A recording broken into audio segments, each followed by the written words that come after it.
4 days before that meeting, a neighbor named Dorothy called to tell me what she'd overheard at a coffee shop on Burnside. Catherine's voice, she said, carries. What Catherine had said was this: he's had a heart thing, so the timing is finally right for all of this to get resolved. She was talking about me. She was talking about $8.2 million of waterfront industrial space that she believed was already hers. She had no idea I'd been waiting for exactly that sentence. The conference room smelled like old paper and someone else's perfume. Catherine was still smiling when Marcus Chen, the family attorney, opened the second folder, the one my daughter Sarah had asked him to bring. "Before we proceed," Marcus said quietly, "I need to clarify something in the original amendment." He turned to page 7. Catherine's smile didn't change, but I watched her knuckles go white on the armrest. She had no idea what was coming. I never mentioned the building to my son's wife, not once in 3 years of Sunday dinners, not once in 44 years of building what it represented. The storage facility on the north end of the harbor, $8.2 million of waterfront industrial space, under a holding name that meant nothing to anyone who hadn't been there in 1987 when the concrete was poured, stayed exactly where it belonged. In silence. Michael found out the way I knew he eventually would. A phone call, 2 Tuesdays ago, his voice too casual, asking whether the insurance renewal on the north property had gone through Ray's office or mine. He asked it the way you ask about the weather when you already know it's raining. Behind him, barely audible. I heard Catherine ask something. She asked too casually. I told Michael the paperwork was handled. Then I sat with my coffee until it went cold. She came on a Thursday afternoon, which told me she'd thought about timing. A weekday, when Michael would be at the yard managing the afternoon crew, when I'd be alone at the house with no particular reason to rush her out. She knocked at 2:15. I'd been expecting her since Monday. Catherine was carrying a laptop bag and a rolled paper tube, the kind architects use for drawings. She kissed me on the cheek the way she always did, that precise half-second of contact, and said she'd been thinking about something she wanted to share with me. I said I had coffee on. We sat at the kitchen table, the same table where Michael had done his homework for 12 years, and she opened the laptop and turned it toward me. The presentation had 11 slides. She'd used a clean template, blue headers, the kind of thing you pay someone to format. The first slide said Hartley North Property Market Analysis and Strategic Options.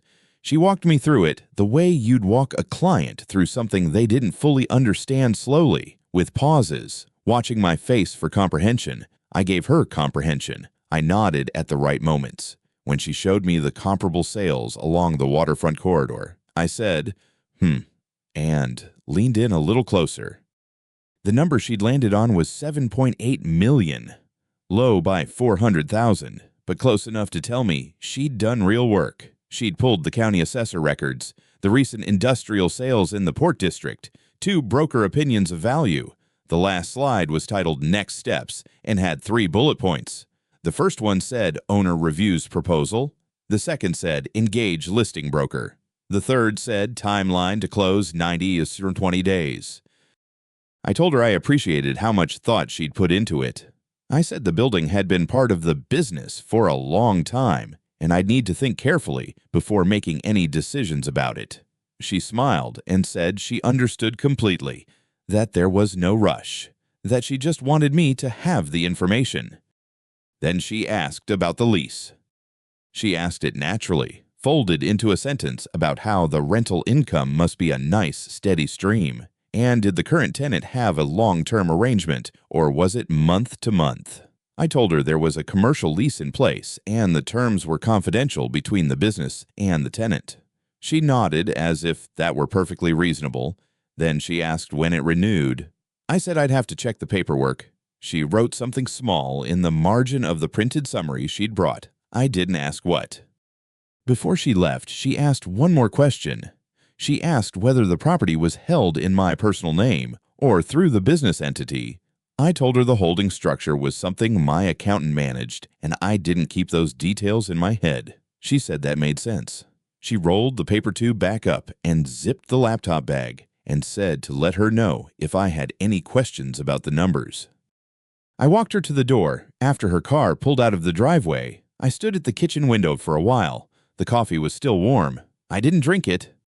What she didn't know, what she couldn't have known from the assessor records or the broker opinions or the county database, was that the lease on that building was not a standard commercial arrangement. The tenant was a port logistics company that had been there since 2009, and the contract they'd signed wasn't month to month and wasn't a simple annual renewal, but she'd asked the right questions.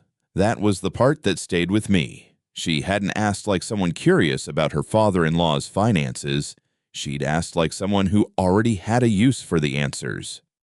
2 weeks passed. Michael called on a Sunday evening and said Catherine had been under a lot of stress lately, that some of her development projects had hit financing trouble, that she'd had to take on some debt to cover gaps. He said it the way he always said difficult things, apologetically, as if he were asking permission to acknowledge a problem out loud. I asked if she was all right. He said she was managing. There was a pause, and then he said she really thought the property sale could help the whole family, not just them. I said I was still thinking about it. I told him I'd let him know. After I hung up, I went to the filing cabinet in the study, the one that had been there since 1994, that my wife had labeled with her handwriting on the tabs, and I pulled the folder for the North Building. I read the lease terms again, though I knew them by heart. Then I sat there in the quiet of the house, with the folder open on my lap, and I thought about what kind of person prepares 11 slides for her father-in-law and asks about lease renewal dates on the same afternoon. I thought about that for a long time. The call from Michael came on a Wednesday morning, 7 days after the dinner. I was at the yard by 6, same as always, checking the overnight work on a 40-foot trawler we'd had in dry dock since the previous Thursday.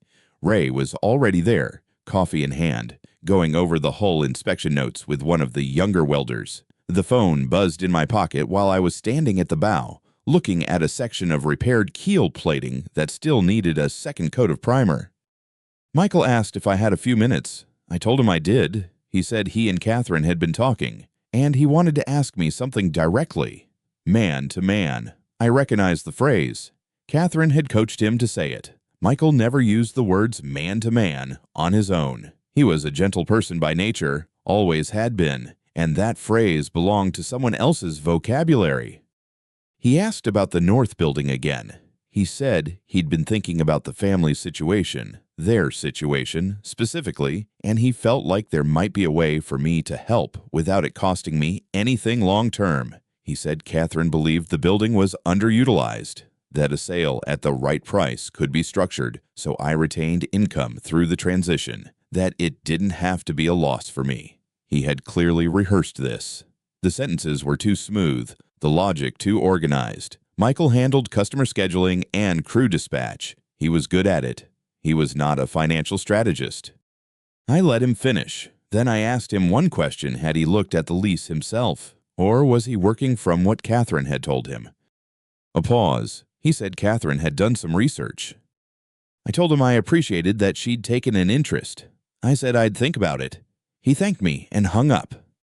I stood at the bow of that trawler for another minute, watching Ray make a note on his clipboard. 22 years Ray Morrison had been at that yard. He'd worked under 3 different ownership structures, 2 recessions, and 1 fire that took out the East Storage Bay in 2009. He knew the business the way you know your own hands, not because someone explained it to you, but because you've used it every day until the knowledge becomes physical.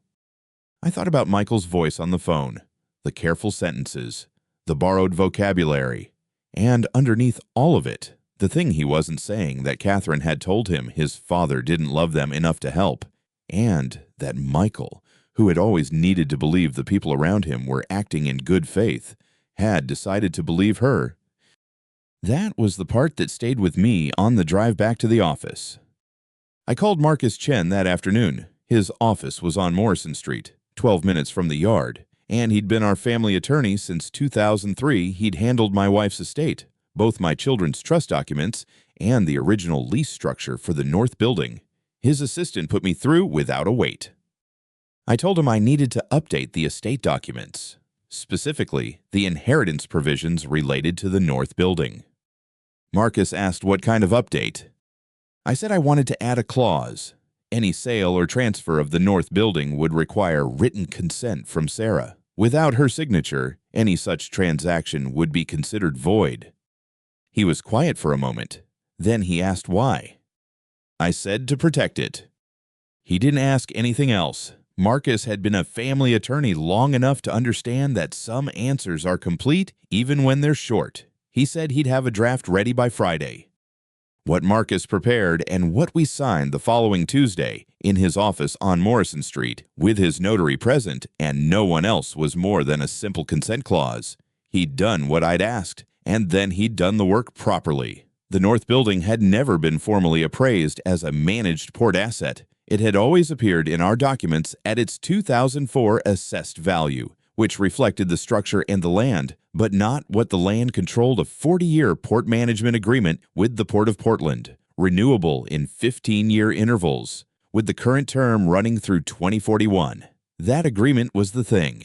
The building was just where the paperwork lived. Marcus had the building appraised as a going concern structure, land, and the port agreement together. The figure that came back was $8.2 million. He set the appraisal in front of me without comment. I read it twice. Then I signed the updated estate documents, which now reflected the corrected valuation and included Sarah's veto provision on any sale or transfer. Marcus signed as witness. His notary, a woman named Diane, who had been with his office for 9 years, affixed her seal without looking up. When it was done, Marcus put the documents in a red folder and set it on his desk. He said she doesn't know about the port agreement. Does she? It wasn't a question. I didn't answer it as one. I said I'd be in touch about scheduling the family meeting. On the drive back to the yard, I thought about the 11 slides Catherine had prepared for that dinner, the comparable sales, the market timing, the lease renewal dates she'd asked about so carefully, as if the asking were casual, as if she were simply curious. She had done her research. She was not a careless person. But she had researched the building. She had not researched what the building was attached to. Ray was locking up the East Bay when I pulled in. He raised a hand. I raised mine back. I went into the office, hung my jacket on the hook behind the door, and sat down at the desk that had been my desk since 1987. The surface was worn smooth at the edges. My wife had bought it at an estate sale the year we opened, paid $60 for it, and driven it home in the back of a borrowed truck.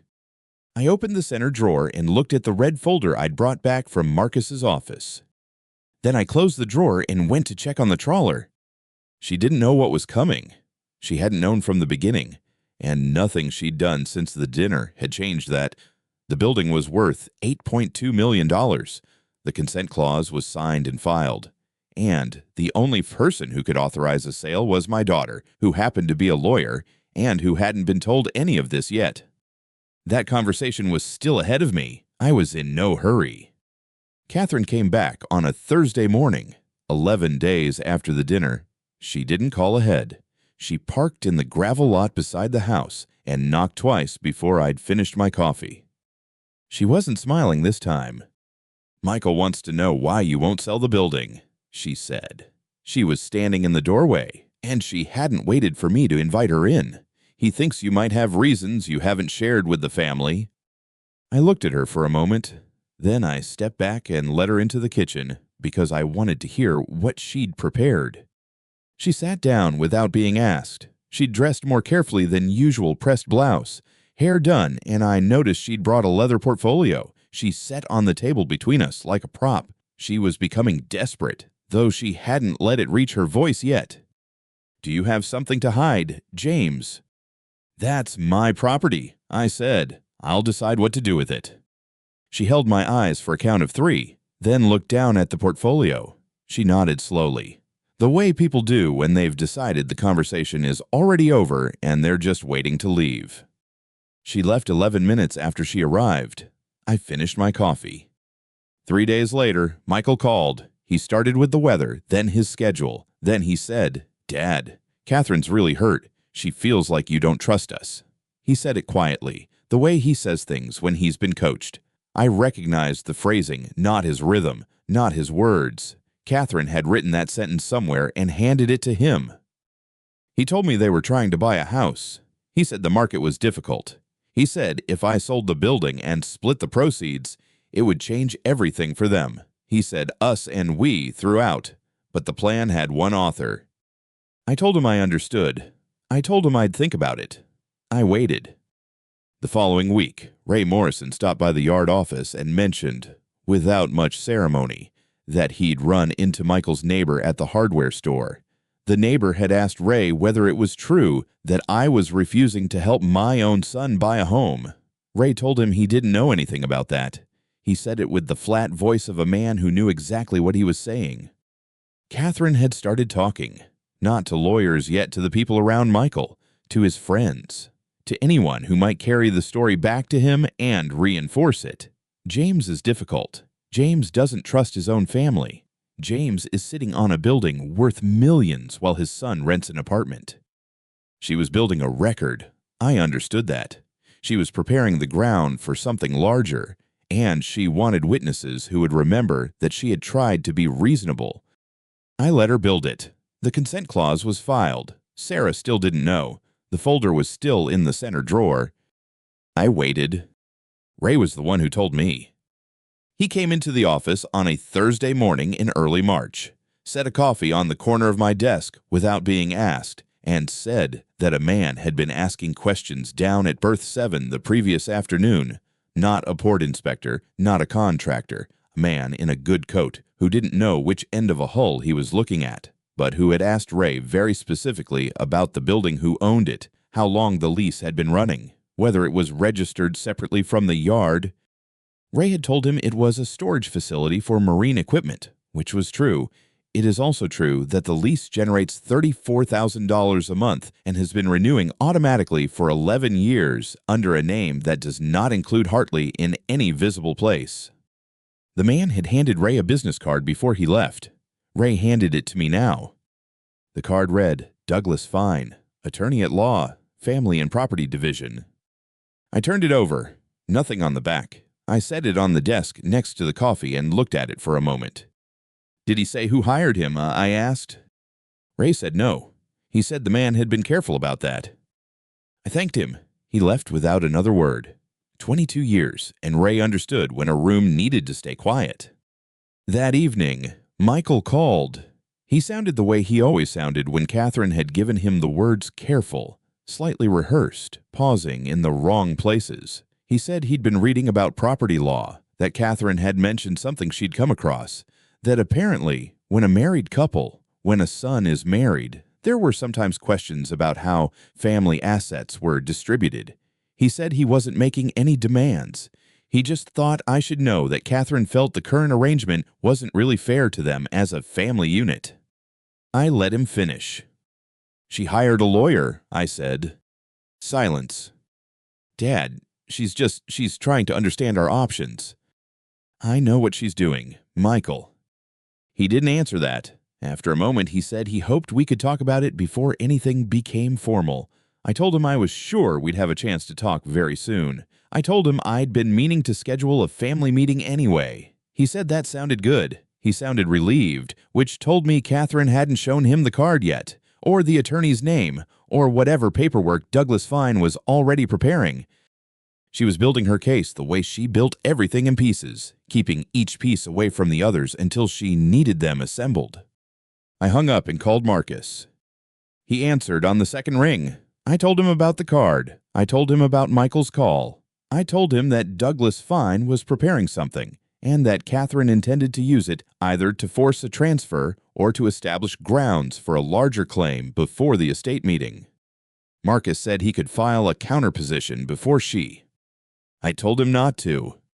Schedule the inheritance meeting, I said. Make sure the full contract is read aloud, every clause, in order. I want Sarah there. I want Catherine in that room when the language gets to page 7.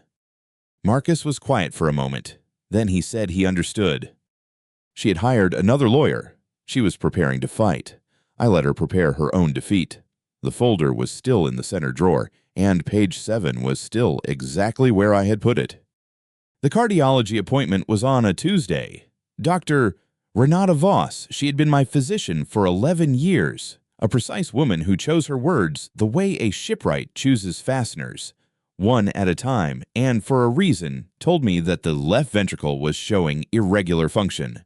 Not immediately dangerous, she said, but significant. She wanted me on medication, wanted quarterly monitoring, wanted me to reduce physical stress. She said the word progressive twice. I wrote it down in the small notebook I carry in my jacket pocket, the same one I use for measurements at the yard. I drove home along the waterfront. The cranes at the east terminal were moving containers in the gray afternoon light, and the smell coming off the water was the same it had always been: diesel and salt and something older underneath both. 44 years of that smell. I parked in the driveway and sat for a moment with the engine off. Then I went inside and called Marcus to schedule the inheritance meeting. Michael came over that evening. Catherine was with him, as she always was when anything involving the estate came up. I told them both what Dr. Voss had said, not everything, but enough. I said it was time to formalize the estate documents. I said we would meet with Marcus the following Thursday and go through the full inheritance structure. Michael looked at me, the way he has looked at me since he was about 12 years old, trying to read something in my face that I was not putting there. He said, "Dad, are you okay?" I told him I was fine. Catherine said nothing at first. She was standing near the kitchen doorway with a glass of water she had poured herself without asking, and when I finished speaking, she smiled. It was a small smile, the kind that moves the corners of the mouth without reaching anything above the cheekbones. She said, "Of course, James, these things are important to have in order." Then she set the glass down on the counter and looked at the floor for a moment, and I could see her doing the arithmetic behind her eyes. She was counting the money already. I said nothing. Michael stayed another hour after that. We talked about the yard, about the new hydraulic lift Ray had been asking to replace for 2 seasons, about the weather coming in off the coast. Normal conversation, but twice he looked at his wife across the room, and both times she looked back at him with an expression I had learned to read over 3 years of watching her. A slight forward tilt of the chin, almost imperceptible. A signal. He would look away and the topic would shift. I walked them to the door when they left. Catherine touched my arm briefly and said she hoped I was taking care of myself. Michael hugged me. I watched their car back out of the driveway and turn toward the bridge. And then I went back inside and sat at the kitchen table for a while without turning on any lights. 2 nights later, I was in the study reading through the yard's quarterly maintenance logs when I heard them. Michael and Catherine had come back. She had left a scarf, she said, and I had told them to come in. The door was unlocked. They must have thought I was still in the back of the house. The study is off the hallway, and the door was mostly closed, and sound carries in that house in ways that people who haven't lived in it don't know. Catherine's voice was low, but not quiet enough. She said, "When he's gone, the building goes to us. That's the whole point of this meeting. We sell it immediately, clear the debt, and then we have enough left over for the Ashford property. The timing actually works out." Michael said something I couldn't fully hear. His voice was lower than hers. She said, "Michael, the building is worth more than everything else combined. That's not sentiment. That's math. Your sister gets the yard. We get the building. Everyone gets what they want." A pause. Then, "He worked 40 years for that. And now it becomes something useful," she said. "That's what inheritance is."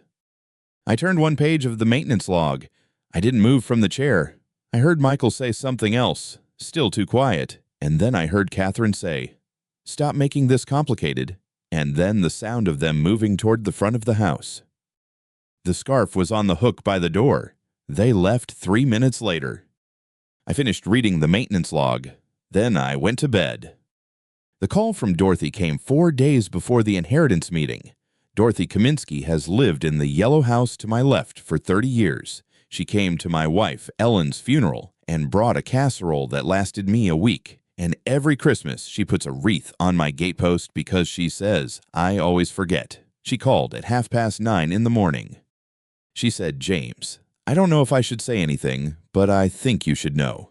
She told me she had been at Groundwork Coffee on Burnside the previous afternoon and had seen Catherine at a table near the window with 2 women she didn't recognize. She said she wasn't trying to eavesdrop, but the tables were close, and Catherine's voice carries. She heard Catherine say that James Hartley was the kind of man who hoarded assets and called it planning. She heard her say that he had been hiding money from his own son for years, that he kept everything in his own name out of spite, that he didn't trust Michael because he had never really approved of the marriage. She heard her say, "He's had a heart thing, so the timing is finally right for all of this to get resolved." Dorothy said, I thought you should know what's being said." I thanked her. I told her I appreciated the call. I told her not to worry. After I hung up, I stood at the kitchen window and looked at the yard, not the boatyard, just the patch of grass and the old apple tree that Ellen planted the spring after we moved in. The tree was still bare. It leaves out late, always has. The timing is finally right. That was the phrase. Not grief, not concern, not the complicated weight of watching a parent age. Timing. The word a developer uses when the market is favorable and the owner is motivated. I had known Catherine's debts for 8 months. Marcus had found the filings through a standard search, $212,000 spread across 3 creditors, 2 of them commercial lenders and 1 a private note that was past its grace period. I had known what the building on Morrison Street represented to her the moment she first asked about it, 18 months ago. With that particular tone of casual curiosity that is never casual, I had watched her move Michael toward this moment the way you move a barge with a small tug slowly, incrementally, using the current wherever possible. She had done everything I expected her to do. She had done it precisely on schedule. The inheritance meeting was in 4 days. Sarah was flying in from Seattle the following morning. Marcus had the full contract ready, all 11 pages tabbed and indexed. Page 7 was where it had always been. I turned away from the window and went to the study to review the maintenance logs one more time. The hydraulic lift Ray had been asking about, I made a note to approve the replacement. He had waited long enough. The dinner was at Michael's house, not mine.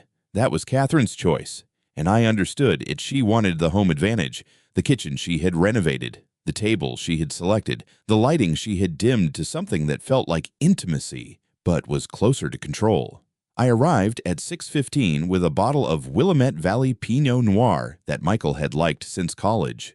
Sarah was already there, sitting at the far end of the couch with her jacket still on. She stood when I came in. Catherine was in the kitchen. She called out a greeting without appearing. Michael met me at the door with a handshake that lasted a half-second longer than it needed to. The grip of a man who has been coached on how to seem natural. "Dad," he said, "glad you came." I handed him the wine, of course. The table was set for 4. White plates, cloth napkins folded into points, candles that had been burning long enough to drip once down the left side. Catherine had put effort into this. That was worth noting. People who are about to deliver an ultimatum often dress the room first. It gives them something to point to later, evidence that they had been gracious. Dinner was salmon, roasted vegetables, a green salad with shaved fennel. Catherine served it herself, moving between the kitchen and the table with the practiced ease of someone who wanted to appear unhurried. She asked about Sarah's flight. She asked whether the traffic on I-84 had been difficult. She refilled my water glass without being asked. Michael talked about a client account that had expanded, something about a fleet contract in Astoria. I listened. I ate. The salmon was good. She was a competent cook, whatever else she was. It was after the plates were cleared that she changed. Not abruptly. Catherine never did anything abruptly. She set down her wine glass, folded her hands on the table, and looked at me with the expression of someone who has rehearsed the next several minutes and is confident in the rehearsal. "James," she said, "I want to be direct with you, because I think we've spent too long being indirect." Sarah went still beside me. I could feel it without looking the way a room changes when someone stops pretending to be relaxed. "Michael and I have been talking," Catherine continued, "and we've made a decision.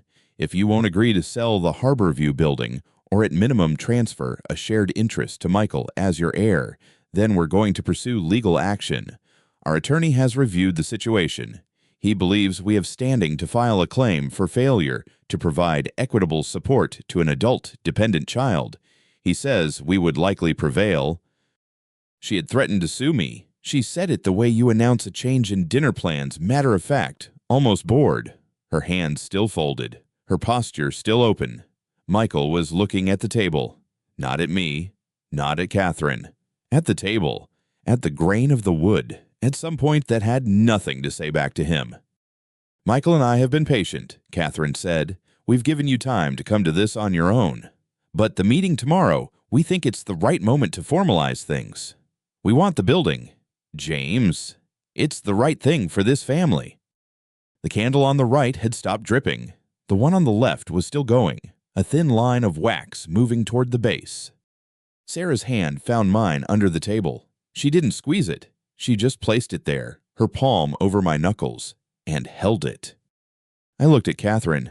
She was smiling, not triumphantly, not yet, but with the particular satisfaction of someone who has finally said the thing they have been holding for a long time and found that saying it felt exactly as good as they imagined. She believed she had cornered me. She believed that the word lawsuit in the same sentence as your son would produce a reaction she could use.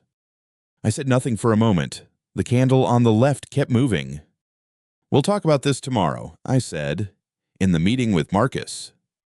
Catherine's smile didn't waver. If anything, it settled, became more certain, more comfortable. She nodded once, as if I had confirmed something she already knew. She thought my answer meant I had no answer. She thought tomorrow meant I needed time to find a way to surrender gracefully.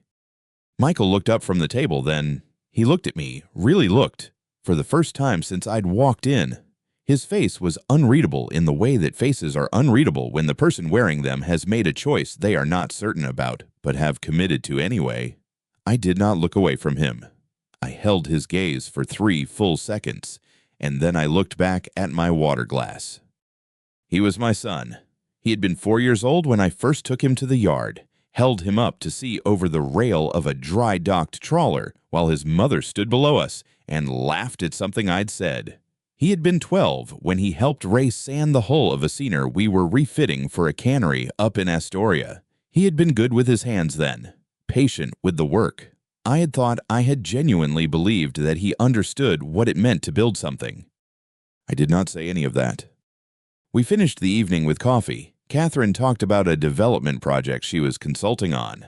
Something in the Pearl District. Michael nodded at the right moments. Sarah answered a question about her firm's caseload and gave nothing else. I thanked Catherine for dinner, told Michael I would see him in the morning, and drove home along Burnside with the window down and the river smell coming in off the water. Sarah called at 9:47. I was in the study, not reading, just sitting with the maintenance log open on the desk in front of me. Dad. Her voice was tight. Not frightened. Sarah didn't frighten easily, which was one of the things I had always respected about her. But tight. The way a wire gets before it snaps. She was too confident tonight. That wasn't a bluff. She's talked to someone, and whoever she talked to told her something that made her feel like she's already won. She talked to someone, I said. That's true. Bo, I need to know, do you have something? Because if you don't, if tomorrow is just Marcus reading the standard language and Catherine sitting there with her attorney on speed dial, then we need to think about what we're willing to. Sarah, I waited until she stopped. Come early tomorrow, before the others arrive. Tell Marcus you need 15 minutes with him first. A pause. How early? 8:30. The meeting is at 10. Another pause. Longer. I could hear her breathing, the particular rhythm of someone recalibrating. She was a good attorney. She knew how to listen to what wasn't being said. The contract, she said, not a question. Read it when Marcus reads it aloud, I said. Read every word. Don't let her face distract you from the page. She was quiet for a moment. Then, Bo, how long have you been planning this? The maintenance log was open to the page for the hydraulic lift. Ray had flagged it 4 months ago. I had let it sit because I needed to be certain about the timing, certain that everything else was in the right position before I moved anything. Get some sleep, I said. Drive carefully in the morning. She said goodnight. After she hung up, I sat for another few minutes with the log in front of me and listened to the sound of the yard 3 miles away. Not literally. The distance was too great, but I knew its sounds by memory well enough that I could hear them anyway. The creak of the dock lines in the tide, the low hum of the compressor in the main bay. 44 years of that sound. My wife had learned to sleep through it in the first year of our marriage and told me once, near the end, that she had come to find it comforting that it meant something was still running, something was still being repaired, something broken was being made whole. Catherine was smiling when I left. She was smiling because she believed tomorrow was already decided. She had her attorney's opinion, her husband's silence, and what she believed was a straightforward claim against a stubborn old man who had no legal defense for holding on to an asset his son deserved. She had never asked why I kept the building in the name I kept it in. She had never asked who held the operating contracts. She had found the assessed value in the county records, $8.2 million, which was accurate, and she had stopped there because $8.2 million was enough to answer every question she thought she needed to answer. My daughter knew something was coming. She didn't know what. That was the right amount to know. I approved the hydraulic lift replacement before I went to bed. Ray had waited long enough. The conference room on the 6th floor of Marcus Chen's building smelled like printer toner and the particular kind of quiet that only exists when several people are waiting for the same thing to begin. I arrived at 9:45. Marcus was already at the head of the table, his reading glasses pushed up on his forehead, 2 folders open in front of him, one thin, one considerably less so. Patricia Okafor, the notary, sat to his left with a leather portfolio and a pen she had not yet uncapped. She had been a notary for 30 years, and she had the stillness of someone who had witnessed enough human behavior to stop being surprised by it. Catherine arrived at 9:58 with Michael. She was wearing a blazer I hadn't seen before, charcoal gray, fitted, the kind of thing you wear when you want to look like someone who belongs in a room. She sat down across from me without making eye contact. Michael sat beside her and looked at the table. Sarah came in at 9:59, set her briefcase down next to mine, and poured herself a glass of water from the carafe at the center of the table. She looked at me once. I gave her nothing back. That was what we had agreed on. Marcus waited until 10 exactly before he began. He started with the original document, the will, as it had existed for 11 years. The one Catherine's attorney had almost certainly reviewed, the one that listed the house on Clearwater, the service yard accounts, the equipment holdings, and the storage building on Harbor Drive at its county-assessed value of $8.2 million. He read through the primary bequests in a measured voice, and I watched Catherine without appearing to watch her. She had her hands folded on the table. Partway through the second page, the corner of her mouth moved not quite a smile, but close enough. The kind of expression that appears when someone believes the numbers are going the way they expected. Michael was watching Marcus. He had the look of a man trying to understand a document in a language he mostly spoke but wasn't entirely fluent in. That had always been true of Michael. With legal language, he processed it slowly and carefully, which was one of the things I had always respected about him. He didn't pretend to understand things he didn't. Marcus finished the first document and set it down. "There is an amendment," he said. "Executed 3 months ago. James came to this office alone to sign it, and Patricia witnessed and notarized it on the same day." He opened the second folder, the thicker one, and slid a copy across the table to each of us. I'll read the relevant sections aloud. Catherine picked up her copy. The smile was still there, smaller now, but present. She was turning pages, scanning, the way you do when you're looking for a number you already know and want to confirm. Marcus read, "The storage building located at 2847 Harbor Drive, Portland, Oregon, currently assessed at $8.2 million, is hereby revalued for estate purposes based on its operational status as the primary facility under Harbor Management Contract number 1984-7, a 40-year Port Authority agreement executed in September of 1984 and renewed in 2004, which grants exclusive maintenance and dry dock access rights to Hartley Marine Services for the Northern Commercial Pier.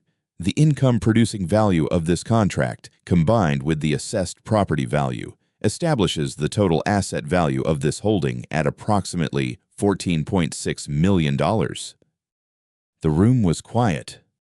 Sarah set her copy down. She looked at me, then at the document, then at me again. "Wait," she said. "The storage building, Dad. The harbor contract is attached to the building." She said it the way you say something when you already know the answer but need to hear it confirmed out loud. I thought the contract was held under the company. "The company leases the access rights from the building." I said, "The building is the asset. The contract doesn't transfer without it." She sat back. She looked at the document again. Catherine had stopped turning pages. Marcus continued reading. "Given the above valuation and in recognition of the complexity of the asset and the operational knowledge required to manage its contractual obligations, the storage building at 47 Harbor Drive is hereby designated as a separate bequest to be transferred directly and solely to Sarah Ann Hartley, daughter of James William Hartley, independent of all other estate distributions.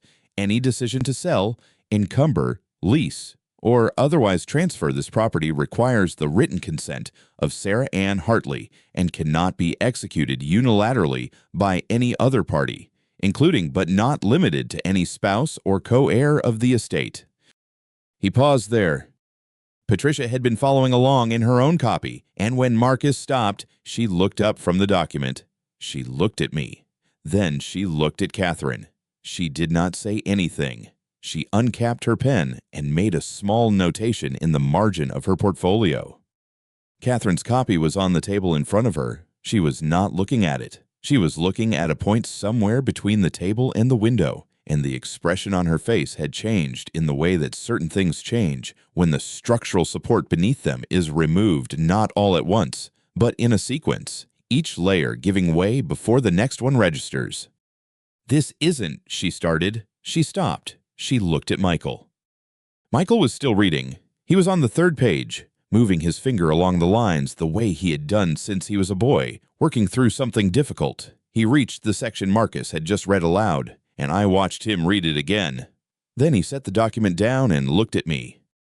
"Dad," he said it quietly, "the building is worth $14 million, closer to 15, depending on the renewal terms in 2024. I said. He looked at the table. He looked at Catherine. She was watching him with an expression I recognized the particular urgency of someone who needs another person to say something before the moment closes. He didn't say anything. "James." Catherine's voice had a precision to it now that the pleasantness had left. "This is not fair. Michael is your son. I am his wife. You cannot simply decide that an asset worth $15 million goes to Sarah because you filed a piece of paper 3 months ago. Michael has worked in that business for 6 years. I let her finish. Then I said, "I never told Michael about the harbor contract. I never mentioned the building's operational value to anyone in this family except Marcus and Patricia. I want you to think about why I might have done that." She stared at me. "Because," I said, "I wanted to know whether you loved my son or whether you loved what you thought I was worth." The room was very quiet. Patricia made another notation. Marcus did not move. Michael looked at his wife. It was a long look, the kind that takes inventory of something and doesn't find what it expected. Catherine opened her mouth and closed it again. She turned back to me. "You set this up," she said. "This whole thing, the building, keeping it quiet. The amendment, you planned this." I made a legal document. I said, Marcus drafted it. Patricia witnessed it. Everything in that folder has been on file for 3 months. "Michael." She turned to him. "Michael, say something. This is our future. We talked about this, the business, the property, what we were going to build together. You know what we planned." Michael looked at her for a moment. Then he looked at me. "Dad," he said, "how long have you known?" I said, "From the beginning. Son, from the beginning." He nodded once, slowly, the way you nod when an answer confirms something you had been working up to, asking for a long time. He picked up his copy of the amendment and read the last page. Then he set it down and folded his hands on the table. Marcus cleared his throat and continued. "The remaining estate, the house on Clearwater, the service yard equipment and accounts, and all liquid holdings passes to Michael James Hartley under the original terms. However, per the amendment, no debt obligation incurred by Michael Hartley or his spouse, individually or jointly, may be satisfied using assets from the Harbor Drive property or any income derived from Harbor Management Contract 1984-007. Those assets are ring-fenced under Sarah Hartley's sole authority from the date of transfer. Catherine stood up. The movement was abrupt enough that her chair scraped back against the floor. Patricia looked up from her portfolio without expression. "I need to speak with my attorney," Catherine said. "Of course," Marcus said. "The documents are yours to review. The amendment has been on file with the county since October. There's nothing in it that wasn't executed properly." He said it without emphasis, the way you state a fact that doesn't require defense. Catherine picked up her copy of the amendment and walked to the far end of the room. She had her phone out before she reached the window.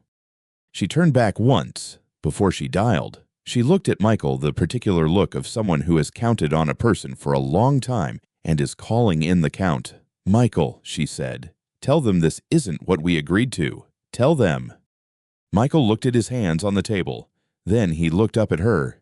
"I can't tell them something that isn't true. Catherine," he said it quietly, without drama, without looking at me or Marcus or Patricia. He said it the way a man says something he has been working up to saying for longer than anyone in the room realized. Patricia made a notation in her portfolio. She did not look up. Michael watched her go. He did not follow. Sarah reached across the table and put her hand over mine. I looked at her hand, her mother's hands, the same shape, the same deliberate way of resting them. I did not say anything. "Dad," she said quietly, "the building, all this time." "It was always yours," I said. "I just needed to be sure." She nodded. She understood what I meant by that, and she didn't need me to explain it further. Patricia finished her notations, capped her pen, and closed her portfolio. She looked at me once, a brief, level look, and then she began organizing her copies of the documents with the methodical care of someone who had been doing this work for 30 years and understood that the paperwork outlasted everything else in the room. Marcus removed his reading glasses and set them on the table. "We can schedule the formal transfer filing for next week," he said, "if everyone is ready to proceed." I said we were. Catherine was still at the window, speaking in a low voice into her phone. Michael had not moved. He was looking at the amendment in front of him, reading it a third time, and I let him read. There was nothing I needed to add to what was already written there. The harbor contract had been in that building's name since 1984, 40 years of dry dock access, maintenance rights, and port authority renewals, all of it attached to a structure that looked, from the county records, like a storage facility on the north end of the commercial pier, $8.2 million in property, another $6.4 in operational value. A number that answered every question Catherine had stopped asking because she thought she already knew enough. She had never asked why I kept the building registered the way I did. She had found the assessed value and called it a day. That was the answer I had been waiting for. Catherine left the conference room without speaking to anyone. I watched her go heels on the marble floor, the sound getting smaller, and then I looked at my hands on the table. The knuckles were the same hands that had caulked hulls in 1979, that had signed the first harbor contract in 1984, that had held my wife's hand in the hospital the night Michael was born. They looked exactly the same as they always had. That didn't surprise me. Marcus gathered the documents in the order they'd been presented. Sarah sat beside me, her copy of the trust amendment still open to the page she'd found. She hadn't closed it yet. She touched the edge of the paper the way she used to touch the edge of her textbooks when she was studying for the bar index finger tracing the line, not reading any more, just making sure the words were still there. I didn't say anything. I let her sit with it. Michael was the last to leave the conference room. He stood at the door for a moment with his hand on the frame, and I could see him trying to find something to say. He didn't find it. He walked out into the hallway, and I heard his footsteps stop somewhere near the elevator bank. Ray Morrison, who had driven himself to the building and waited in the lobby for 3 hours without being asked, was standing near the reception desk when I came out. He looked at me once. I gave him a slight nod. He put on his cap and walked to the parking structure without another word. 22 years. And he still understood the difference between the end of a meeting and the end of a thing. Catherine called her attorney from the parking garage. I know this because Marcus told me afterward her attorney had called his office within 40 minutes of the meeting ending. The call lasted 11 minutes.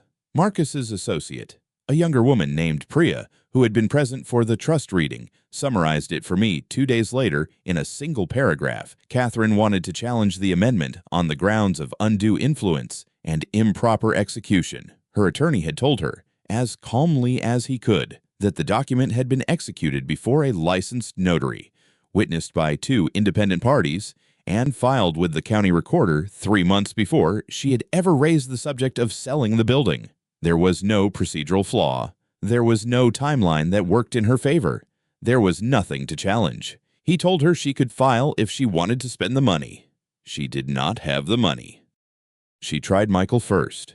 He didn't answer. She left 2 voicemails and sent 4 text messages in the space of 90 minutes, and I know the content of none of them because Michael told me only that he had read them and set his phone face down on the kitchen counter and left it there until morning. He called me at 8 o'clock that evening. I was sitting at the table in my kitchen, eating leftover chowder from a container Sarah had brought over 2 days earlier. The phone rang, and I looked at the screen and let it ring one more time before I picked up. He said, "Dad." His voice had the particular quality of a man who has been holding something in his chest for a long time and has finally decided to put it down. "I'm sorry. I should have listened to you from the beginning.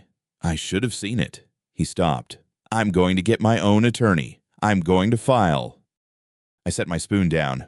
"Michael." I know I don't deserve." "Michael." I waited until he was quiet. "I love you. I have always loved you. Everything I did because I needed to know you were protected, not from Catherine specifically, from anyone who would use you as a door to get to what they wanted. You understand." He didn't answer for a moment. When he did, his voice was different, thinner, younger sounding. He said, "Yeah, Dad, I understand." "Then that's enough. The rest we can figure out." He cried, not loudly. Just the kind of sound a grown man makes when he has stopped pretending that something didn't hurt him. I stayed on the line and didn't fill the silence with anything because there was nothing to fill it with. Some things need the space they need. We talked for another 40 minutes. About the attorney he was planning to contact a man named Garrett who had handled a colleague's divorce and came recommended. About the apartment he was going to look at on the east side of the river, closer to the yard. About what the next 6 months were going to look like. By the time we hung up, the chowder was cold and I didn't bother reheating it. I ate it anyway. Catherine spent the following 3 weeks making calls. Marcus heard about some of them through professional channels, Real Estate Contacts, a commercial broker named Dwight Ellers who operated out of a mid-size firm in the Pearl District, 2 private equity groups that occasionally bought waterfront industrial property. She was pitching the building. Specifically, she was pitching an acquisition that would not require James Hartley's signature because she had apparently told at least one of these parties the asset was in dispute and could be restructured. Dwight Ellers called Marcus directly. He had worked with Marcus on an unrelated estate matter 4 years earlier and considered him a trustworthy contact. He said he wanted to flag the conversation before it went further. He said the woman who had approached him had described the property in accurate detail, the square footage, the harbor access, the Port Authority contract, but had not mentioned that the trust amendment placed veto authority jointly in the names of James Hartley and Sarah Hartley, and that no transfer could be executed without both signatures. He said, "I pulled the filing myself before I called you. She doesn't have a path." Marcus thanked him and told me the same afternoon. Sarah found out through a different channel one of the equity group principals had a mutual contact at the firm where she'd clerked after law school. The message came through that contact. Politely worded, someone had approached them about a waterfront acquisition that appeared to have a title encumbrance they hadn't been told about. They had declined to proceed. They wanted to make sure the right parties were aware. Sarah came to the yard the next morning. She sat across from me in the office, the same chair Ray had been sitting in the day I told him what I was planning, and put both hands flat on the desk. She said, "She's been shopping it." She told at least 3 buyers that the title was restructurable. I know. That's tortious interference, possibly fraud, depending on what exactly she represented. I know. Sarah looked at me for a moment. What do you want to do? Nothing, I said. She'll do it herself. She did. The debt had been accumulating for longer than anyone in my family had realized, not just the $200,000 Marcus had surfaced during the trust review, but a secondary line of credit, a defaulted partnership agreement from a development project in Gresham that had collapsed 18 months earlier, and a personal guarantee she had signed on a commercial lease that the underlying tenant had since vacated. The creditors had been patient while she had assets that looked reachable. When the building became unreachable, when every buyer she approached came back with the same answer about the veto clause, the patience ended. The first filing came in November, a civil judgment from the Multnomah County Circuit, a creditor she had owed since the Gresham project. The second came 3 weeks later. By December, her personal accounts had been levied. The car, a leased vehicle she had been driving for 2 years, went back to the financing company when she missed consecutive payments. She had been living in the house she and Michael had rented together, but the lease was in Michael's name, and when Michael's attorney sent the formal notice, she had 30 days. She called me once during that period. It was a Tuesday evening, mid-November, and I was in the yard going over the dry dock schedule with Ray. My phone showed her number, and I stepped away from the table and answered it. She said, "James, I need to talk to you." I said, "All right." There was a pause. She had expected something different from those 2 words, some resistance, some anger she could push against. When she didn't get it, she had to find her own way into what she wanted to say. She said, "I'm in a difficult position. I made some decisions that didn't work out. I'm not asking for anything unreasonable. I'm just asking if there's any flexibility." "Catherine," I said, "there isn't." "You could." I could not. I kept my voice even. "You chose the path you chose. I didn't choose it for you. I can't walk it back for you either." She was quiet for a moment. Then she said, "I loved Michael." I thought about that. I thought about what that word meant to her, and what it meant to me, and whether the 2 things bore any resemblance to each other. Then I said, "I hope that's true. But love doesn't rearrange other people's property without asking. If you had loved Michael, you would have wanted to know what he already had instead of calculating what you could add to it." She didn't answer. I waited. When it was clear she wasn't going to say anything else, I said, "I hope you find your footing. Catherine, I mean that." And I did mean it, in the way you mean it when you say it about someone who made their own bed and has to sleep in it, not with cruelty, but without any ability to help. I hung up and went back to the dry dock schedule. Sarah called her once, too. I didn't ask what was said, and Sarah didn't volunteer it. What I know is that it was brief. Catherine left Portland in January. She took what fit in a borrowed car and drove south. Marcus heard she had relocated to Sacramento. After that, I stopped hearing about her at all.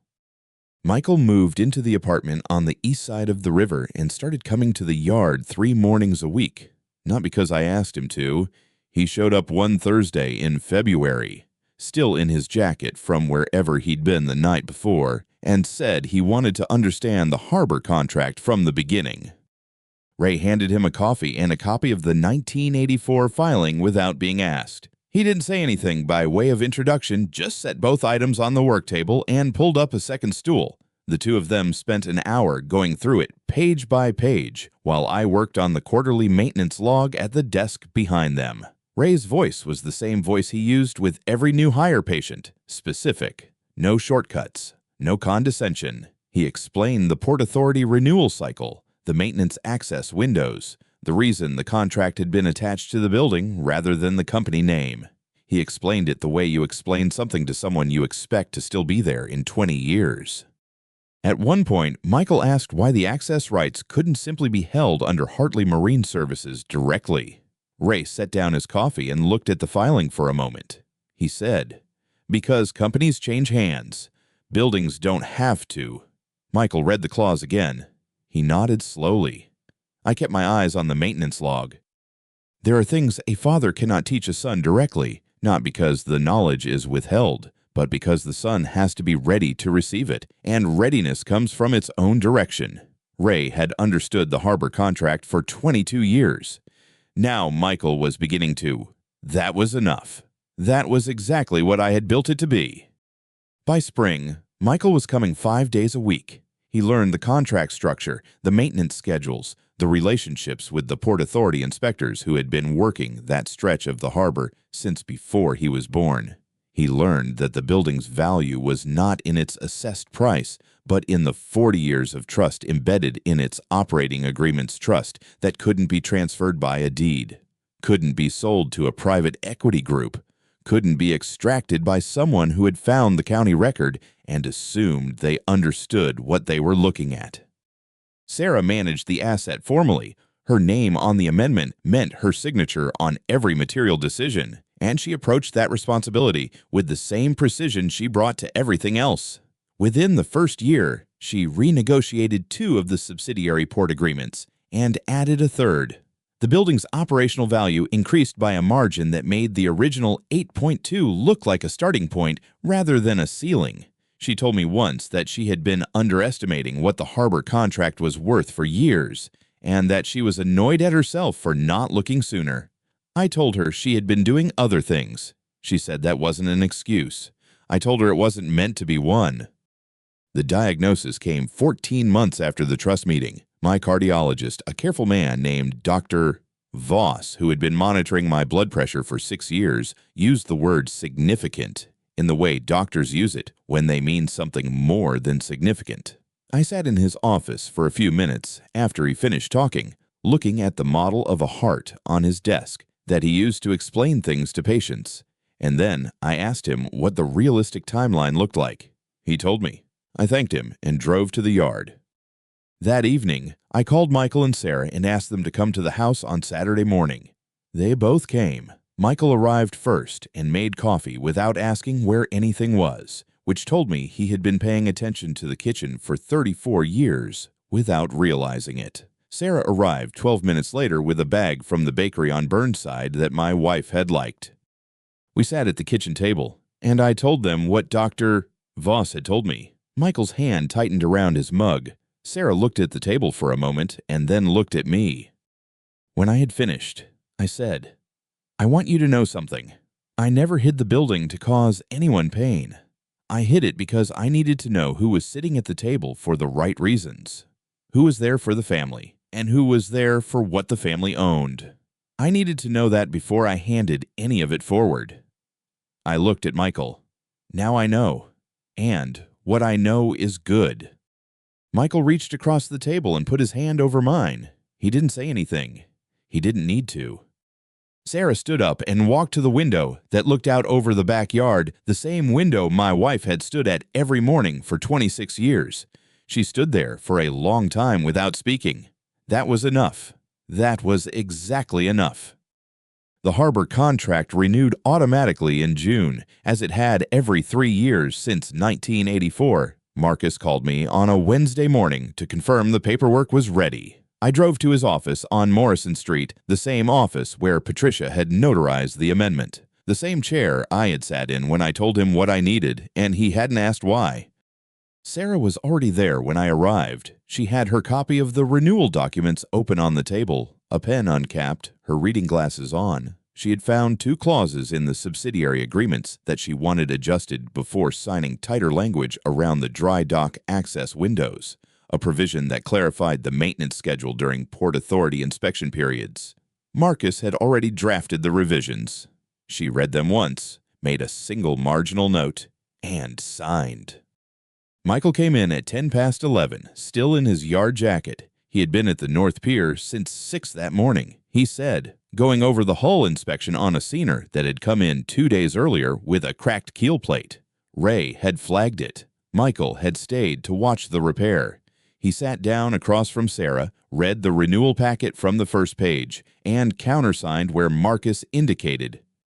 When it was done, Marcus gathered the documents and put them in a red folder, the same color as the one he had used for the amendment, 14 months earlier. He said he would file the renewal with the Port Authority by end of week. Sarah said that was fine. Michael said he'd let Ray know. The three of us walked out to the parking structure together. At the elevator, Sarah stopped and looked at me for a moment, the particular look she has when she is deciding whether to say something or let it stand. She let it stand. She kissed me once on the cheek and took the stairs. Michael walked with me to my car. He didn't say anything until I had the door open. Then he said, "Same time in 3 years." "Same time," I said. He put his hands in his jacket pockets and walked back toward the elevator. I sat in the car for a moment with the door open, listening to the sound of the parking structure, the low hum of the ventilation, the distant sound of a vehicle somewhere above us, the particular quiet of a place where people come to go somewhere else. Then I closed the door and drove back to the yard along the waterfront road, the same road I had been driving for 44 years, with the window down and the smell of the harbor coming in off the water. The building stood at the north end of the commercial pier, the same as it always had. Some things don't need to be announced. They just need to be built carefully enough to last. At the service, Michael stood at the front of the room and spoke for about 7 minutes. He talked about the harbor. He talked about the 1984 contract and what it had taken to earn it and what it had taken to keep it. He said, "My father taught me that love isn't announced. It's built. It's maintained. It shows up in the work and in the paperwork and in the patience of a man who waits until you're ready to understand what he was protecting before he tells you he was protecting it." Dorothy Marsh, who had lived 2 houses down from us for 19 years and who had called me on a Tuesday afternoon to tell me she'd seen someone she didn't recognize photographing the exterior of my building, was sitting in the 3rd row. She was crying quietly and not trying to hide it. I think she would have been embarrassed to know I noticed, but I always noticed Dorothy. She was the kind of neighbor who paid attention to things that weren't her business because she understood that community is made of exactly that people who pay attention anyway. Ray sat in the back. He wore his good jacket, the one he kept in the office for Port Authority meetings. He didn't cry. He looked at the floor during Michael's remarks, and when it was over, he was the first one out the door. He went back to the yard. There were boats to check and a dry dock scheduled to run, and he knew that was the most useful place he could be. The harbor contract renewed automatically in June, as it had every 3 years since 1984. Sarah signed the renewal documents. Michael countersigned. The building stood at the north end of the commercial pier, the same as it always had, registered the same way, doing exactly what it had always done. Some things don't need to be explained. They just need to be built carefully enough to last. If you've ever held something quietly for long enough that people forgot you were holding it at all, you already understand what that building meant and why it was never mentioned until it needed to be. These are the stories I keep coming back to. If they find something true in you, I'll be here.